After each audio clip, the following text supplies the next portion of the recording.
नमस्कार दोस्तों, आज हम जिस पर बात करेंगे उसका शीर्षक है विचारों का चुनाव। विचार कैसे भी आ सकते हैं, कितने भी प्रकार के आ सकते हैं। व्यापार के संदर्भ में जब विचार आते हैं तो हमको ये समझना बहुत जरूरी है कि हम किन विचारों का चुनाव करें और किन विचारों का चुनाव नहीं करें। कुछ विचार ऐसे रहे जिन्होंने दुनिया बदल दी। एक आइडिया जो बदल दे आपकी दुनिया और एक आइडिया जो दुनिया बदल दे। उनमें से कुछ विचार थे बिजली। जैसे बिजली का आविष्कार जब हुआ तो दुनिया बदल गई। हम लोग उसके पहले अंधेरों में रहते थे, अब हम लोग बहुत ज्यादा उजालों में हैं और बहुत सारी चीजें कर रहे हैं। बिजली के बिना आपके जीवन की कल्पना भी नहीं की जा सकती। ऐसा ही एक आविष्कार किसी के दिमाग में आया कि हमको उड़ना चाहिए, तो हवाई जहाज का आविष्कार हो गया। ये सारे आइडिया ऐसे आइडियाज हैं जिन्होंने दुनिया को बदला है, जिन्होंने हमारे सोचने की क्षमता को बदला है।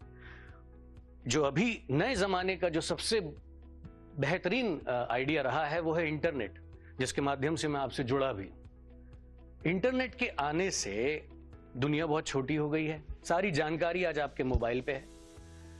तो इसलिए विचारों से ही एक नए व्यापार की शुरुआत, एक नए क्रांति की शुरुआत और दुनिया को बदलने की शुरुआत एक छोटे से विचार से ही होती है। आज हम जानेंगे कि हमें विचारों का किस तरह से चुनाव करना चाहिए।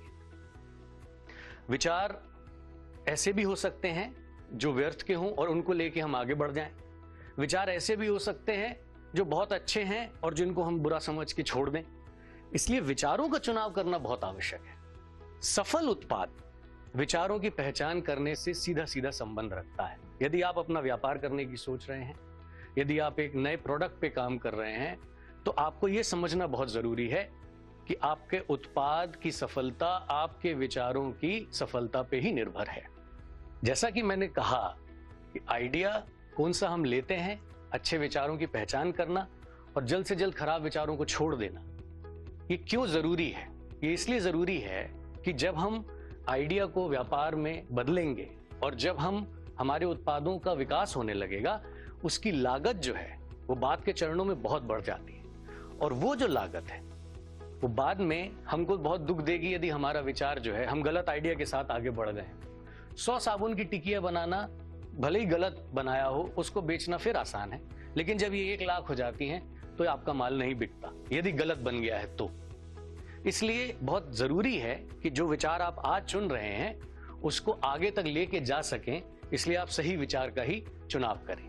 विचार कैसे पैदा होते हैं, विचार कैसे जन्म लेते हैं कि भारत एक विविधताओं से भरा हुआ देश है। अलग अलग रंग, अलग अलग भाषा, अलग अलग खान पान और अलग अलग रहने का ढंग। इससे होता यह है कि हमारे विचारों में भी उसी तरह का बदलाव आना शुरू होता है। जैसे आप अज्यूम करें या माने कि गुजरात के कोस्ट लाइन में है या गुजरात के समंदर वाले एरिया में है, जहां आप आसपास अपने नारियल के पेड़ देख रहे हैं, नमक बनता हुआ देख रहे हैं। जिस तरह के उत्पादों को विकसित करने का विचार आपके मन में आएगा वो इससे कहीं ना कहीं संबंधित होगा। या आप ये सोच सकते हैं कि क्या हम नारियल पानी को पैक करके बेच सकते हैं, नमक के और किस तरह से उपयोग किए जा सकते हैं या और किस तरह से उसको बेचा जा सकता है। आपके दिमाग में ये नहीं आएगा कि क्या मैं इससे अंजीर या खजूर बेच सकता, क्योंकि आप उस जगह पे नहीं रहते। एक जम्मू कश्मीर में रहने वाला व्यक्ति कभी भी नमक के बारे में नहीं सोच पाएगा, क्योंकि वो उसका परिवेश नहीं है, वो उसका समाज नहीं है। तो सामाजिक ताना बाना और सामाजिक ढांचा बहुत जरूरी है और वो बहुत ज्यादा इंपैक्ट या अफेक्ट करता है आप किस तरह के विचारों का चुनाव करते हैं। विचार इसलिए आपके तात्कालिक परिवेश से आते हैं, इमीडिएट एनवायरनमेंट जिसको हम कहते हैं। बिल्कुल आसपास के लोगों आपके विचार जन्म लेते हैं। फिर उसके बाद आता है राष्ट्र। आपके देश में क्या चल रहा है उससे आपके दिमाग में, जैसे अभी कोरोना आया तो सब लोगों ने सैनिटाइजर्स और मास्क और इसकी तरफ पहुंच गए वो लोग, हैंड वॉश और तमाम चीजें, क्योंकि देश जूझ रहा था। तो विचार उत्पन्न हुआ कि हम लोग क्या क्या कर सकते हैं। इस तरह से विचार पैदा होते हैं, राष्ट्र के परिस्थिति से भी, विश्व की परिस्थितियों से भी और हमारे एकदम करीबी परिस्थिति से भी। इसलिए जब तीनों परिवेश आपस में मिलते हैं तो किसी भी विचार का चुनाव करना एक कठिन प्रक्रिया बन सकता है, थोड़ी सी मुश्किल आ सकती है, क्योंकि एक आपका इमीडिएट है, फिर देश है और फिर विश्व है। तो थोड़ा सा समझने में दिक्कत आ सकती है। इसलिए आपको एक चेकलिस्ट का प्रयोग करना चाहिए या कुछ मापदंड बना लेने चाहिए जिनके ऊपर ही आप अपने विचारों का चुनाव करेंगे। अब ये जो मापदंड हैं, ये शोध से निकलते हैं, ये रिसर्च से निकलते हैं और बाजार की जानकारी से निकलते हैं कि हमारे मापदंड क्या होने चाहिए, जिसके बारे में हम आगे बात करेंगे। मौजूदा उत्पाद में कमजोरियां क्या हैं, उससे भी आपके विचार जन्म ले सकते हैं कि फलाने चीज में इस चीज की कमी है, या साबुन में खुशबू तो है लेकिन सैनिटाइजर नहीं है। आजकल तो सैनिटाइजर का जमाना ही है। तो आपने यदि उत्पाद में, मौजूदा उत्पाद में जो कमजोरियां हैं, यदि उसको आप लोगों ने पकड़ लिया तो भी आप लोग बहुत अच्छे अच्छे आइडियाज को जनरेट कर सकते हैं। विचारों को हम लोगों को संतुलित करने के लिए दो चीज बहुत जरूरी है, तकनीक और बाजार, टेक्नोलॉजी और मार्केट। उपभोक्ता के दृष्टिकोण से, कस्टमर के नजरिए से हम लोगों को यह समझना जरूरी है कि क्या हम तकनीक और बाजार के बीच में एक संतुलन बना सकते हैं। ऐसा नहीं होना चाहिए कि टेक्नोलॉजी बहुत एडवांस्ड हो, बहुत विकसित हो और मार्केट तैयार ना हो, और ऐसा भी नहीं होना सही चाहिए कि टेक्नोलॉजी बहुत पुरानी हो और मार्केट उससे काफी आगे निकल चुका हो। तो इन दोनों के बीच का एक संतुलन बनाना ही आपका काम है। यदि आपने इन दोनों के संतुलन को समझ लिया तो आप एक नए आइडिया को जन्म दे सकते हैं। टेक्नोलॉजी, एक एग्जाम्पल के लिए मान ले टेस्ला कार के बारे में सबने सुना हुआ है, इलेक्ट्रिक कार है। भारत में क्या वो सफल हो पाएगी? यदि आप इसके बारे में सोचें तो आप ये पाएंगे कि अभी हम लोगों के यहाँ पर, भारत एक बहुत बड़ा देश है और हमारे पास अभी चार्जिंग स्टेशंस नहीं है। हमारे पास चार्जिंग स्टेशंस ना होने के कारण कार लंबी दूरी नहीं तय कर पाएगी। तो सिटीज में, मुंबई हो गया, दिल्ली हो गया, बैंगलोर हो गया, वहां पर तो ये चल सकती है, लेकिन मुंबई से कोई कार लेके बाहर निकलेगा तो उसकी रेंज 200-300 किलोमीटर ही रहेगी, और भारत की रेंज बहुत बड़ी है दोस्तों। तो वहां पर हमको समझना पड़ेगा कि क्या हमारा तकनीक और हमारा मार्केट दोनों संतुलित है या नहीं है। चार्जिंग स्टेशंस नहीं है, इंफ्रास्ट्रक्चर, कोई अपनी कार लेके गांव नहीं जा सकता, कुछ शहरों में राज्यों में जा भी सकता है, लेकिन मोटा मोटा तौर पे यदि बात की जाए तो बहुत सारे राज्य ऐसे हैं जहां पर अभी भी गांव और शहर को जुड़ने में अभी कुछ समय बाकी है। तो हमको यह समझना होगा कि तकनीक और मार्केट संतुलित हैं कि नहीं है। वहां से यदि विचार जन्म लेता है तो वो विचार लंबी अवधि का विचार है, फिर वो विचार जो है लंबे समय तक चल सकता है। जब तक वो तकनीक पुरानी नहीं हो जाती तब तक वो विचार कायम रहेगा।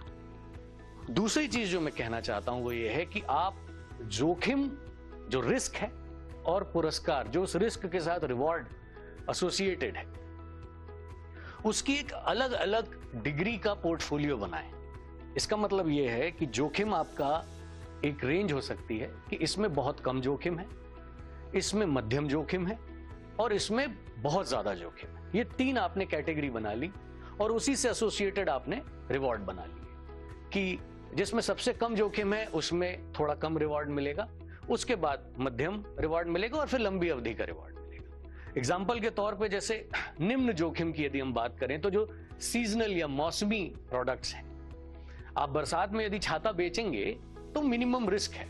बरसात में आप छाता बेचेंगे तो चांसेस हैं कि आपका छाता बिक जाएगा, उसमें रिस्क भी कम है और रिवॉर्ड भी कम है क्योंकि बहुत सारे लोग छाता बेच रहे होंगे। तो उससे क्या होगा, आपको रिवॉर्ड भी कम मिलेगा क्योंकि बट जाएगा। फिर मध्यम जोखिम की यदि हम बात करें जो कम से कम 2 से 5 साल तक चल सकता है, यही टेक्नोलॉजी की यदि हम बात कर लें तो ये हम लोगों की कम से कम 5 साल तक रहेगी। आईफोन हर साल अपना प्रोडक्ट चेंज कर देता है, टेक्नोलॉजी बदल देता है, लेकिन तब भी उसकी कंटिन्यूटी 2 से 5 साल तक रहती है। उसमें रिवॉर्ड्स भी बहुत अच्छे हैं, मध्यम रेंज के तो हैं ही हैं। तो आपको यह समझना होगा कि जिस तरह का जोखिम उस तरह का रिवॉर्ड। और लंबी अवधि के जो जोखिम है वो डायरेक्टली कनेक्टेड हैं आपकी बिल्कुल बेसिक जरूरतों के साथ, रोटी, कपड़ा और मकान। ये आप लंबी अवधि तक कर सकते हैं। इसमें अब आजकल बिजली भी जुड़ गई है, इंटरनेट भी जुड़ गई है। इंटरनेट से मेरा मतलब टेक्नोलॉजी से है। तो यदि आप इस तरह का एक पोर्टफोलियो बनाते हैं, आपको बहुत अच्छा रहेगा अपना रिस्क और अपने रिवॉर्ड को कैलकुलेट करने में। अब जबकि आपने जोखिम और पुरस्कार के बीच में एक तालमेल बिठा लिया है, हमको यह समझना जरूरी हो गया है कि हम अपने आइडिया को किस तरह से नापें, हमारे मापदंड क्या होने चाहिए, जो मैंने आपसे शुरू में कहा था कि हम डिस्कस करेंगे।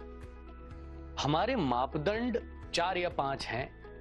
ये बहुत इंपॉर्टेंट चीज है जो आपको ध्यान में रखनी चाहिए। सबसे पहला क्राइटेरिया या मापदंड या पैरामीटर जो होना चाहिए विचारों के चुनाव करने में, वो है कि क्या आपने कस्टमर की रिक्वायरमेंट को सही समझ लिया है कि नहीं। कस्टमर की नीड को आइडेंटिफाई करना बहुत जरूरी है। ये कहने में और सुनने में बड़ा आसान लगता है, असल में इसको आइडेंटिफाई करना मुश्किल काम, क्योंकि हर कस्टमर की नीड उसके परिवेश के हिसाब से बदलती है। आपका प्रोडक्ट और कस्टमर की नीड का फिट या संतुलन बिठाना ही आपका सबसे महत्वपूर्ण काम होना चाहिए।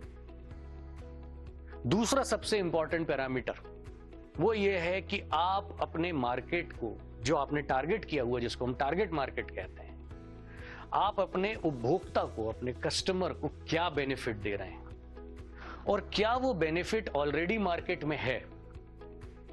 यदि है तो आप एक्स्ट्रा ऐसा क्या कर रहे हैं कि उपभोक्ता आपके प्रोडक्ट के बारे में सोचेगा भी। ये बहुत जरूरी है। इसको एक बार आपको विचार करने के लिए आपको थोड़ा सा मार्केट में जाना होगा, थोड़ा सा कस्टमर से बात करनी होगी, थोड़ा सा समझना होगा कि हम अपने टारगेट मार्केट को क्या फायदा पहुंचा रहे हैं अपना ये प्रोडक्ट या अपनी ये सर्विस देके। तीसरी चीज, आपके विचार का तकनीकी फीजिबिलिटी है कि नहीं। फीजिबिलिटी से मेरा मतलब, जो मैंने पहले भी कहा था, कि तकनीक और बाजार मार्केट में संतुलन है कि नहीं। आपकी तकनीक बहुत पुरानी तो नहीं है, आपकी तकनीक बहुत नई तो नहीं है, आपकी तकनीक का ऑलरेडी तो पेटेंट नहीं हो चुका, या ऐसा हो सकता है कि आपकी तकनीक का कोई और पेटेंट करके बैठा हो और आपको पता ही ना हो। अगेन उसके लिए आपको थोड़ा सा रिसर्च पहले से करना हो। तो आपके आइडिया का टेक्निकल फीजिबिलिटी बहुत जरूरी है। आप मार्केट रिसर्च कर पा रहे हैं या नहीं। मार्केट में जब आप जाएं, थोड़ा सा बात करें लोगों से, यदि आपके दिमाग में कोई आइडिया है तो, और उनसे पूछें कि यदि मैं ये आपको देता हूं तो क्या आप खरीदेंगे, और यदि खरीदेंगे तो किस प्राइस पे आप खरीद सकते हैं। आपको अपनी उत्पाद की या अपने सर्विस की प्राइस भी मालूम होना चाहिए, कॉस्ट भी मालूम होना चाहिए। कॉस्ट से मेरा मतलब है कि एक यूनिट बनाने में या 1 घंटे की सर्विस देने में मेरा क्या लागत आती है। जो भी मेरी लागत आती है उसका रिटर्न मेरे को कितने दिन में मिल सकता है। जब आप ये कैलकुलेट कर लेंगे तब आपको ये समझ में आएगा कि आपकी कॉस्ट और आपका रिटर्न कितने दिन में आ जाएगा। क्योंकि कॉस्ट में भी 2 चीजें हैं। एक है फिक्स्ड कॉस्ट, जैसे आपने मशीन खरीदी या कोई प्लांट लगाया या कोई जमीन खरीदी, आपने एक बार में पैसा दिया और आपने वो अपना लिया, ये होती है फिक्स्ड कॉस्ट। एक होती है वेरिएबल कॉस्ट, जहां पर रोजमर्रा के जो खर्चे हैं वो वेरिएबल कॉस्ट है। ये दोनों मिला के बनती है आपके उत्पाद की एक कॉस्ट, एक यूनिट की एक कॉस्ट बनती है। इस कॉस्ट को आप अपने उपभोक्ता या कस्टमर से वसूलते हैं, इसमें अपना प्रॉफिट मार्जिन जोड़ के। यह आपको मालूम होना चाहिए कि आपके एक यूनिट की कॉस्ट कितनी है और वो आपको कितने दिन में रिटर्न पूरा देगी। यदि आपको ये मालूम है तो आप बड़े अच्छे से ये पता लगा सकते हैं कि कितने महीने में आपका पूरा पैसा कम से कम न मुनाफा न हानि के वहां पर क्षण पर पहुंच जाएगा, और उसके बाद से मुनाफा शुरू होता है। तो यदि यह आपको क्लैरिटी है तो आप बिल्कुल सही जा रहे हैं।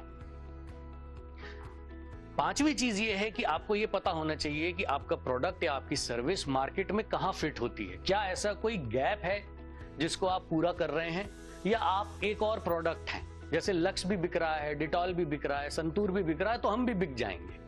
यदि वो है तो चांसेस हैं कि आपका प्रोडक्ट पूरी तरह से विकसित नहीं है। यदि कोई गैप है मार्केट में, जैसे लक्स बोलता है कि मैं खुशबू दूंगा, डिटॉल बोलता है मैं कीटाणु मारूंगा, डव बोलता है कि मैं आपके शरीर को मॉइस्चराइज करूंगा, आपका साबुन क्या बोलता है? क्या आपने कोई गैप ढूंढा? यदि आपने कोई गैप ढूंढ लिया है और उस तरह का कोई उत्पाद मार्केट में नहीं है, तो चांसेस है कि कस्टमर आपको मिल जाएंगे। लेकिन यदि आप भी ये बोलते हैं कि हमारा साबुन बहुत खुशबूदार है, तो ऐसे बहुत सारे उत्पाद हैं, ऐसे बहुत सारे साबुन है मार्केट में, कोई आपका फिर क्यों लेगा? ये 5वीं चीज हो गई। 6वीं चीज, ये बहुत कम लोग इस बारे में बात करते हैं कि क्या आपकी विचारधारा, आपका बिजनेस प्रोफाइल, आपकी सोच आपके प्रोडक्ट के साथ मैच खाती है कि नहीं। ऐसा तो नहीं है कि आप मार्केट के प्रेशर में या मार्केट में आपने कोई गैप ढूंढा या अपॉर्चुनिटी ढूंढी और आपने शुरू कर दिया, उसके साथ आपकी विचारधारा भी मिलना जरूरी है। तो आपको ये, क्योंकि जब आप शुरू करेंगे तब तो आप शुरू कर देंगे, जब आप लंबे समय तक ये काम करेंगे, जब आप इसको ग्रो करेंगे तब आपको दिक्कत आएगी। एक राज्य से दूसरे राज्य में बिजनेस लेके जाना और वहां पर बिजनेस शुरू करना अपने आप में एक बहुत बड़ा चैलेंज है। तो मेरा कहना यह है कि आप ये 5-6 मापदंड के ऊपर अपने विचारों का चुनाव करें तो चांस है कि आपका जो आइडिया है वो व्यापार में कन्वर्ट हो जाएगा और व्यापार जो है आपका काफी बड़े व्यापार में कन्वर्ट हो जाएगा। बहुत बहुत धन्यवाद।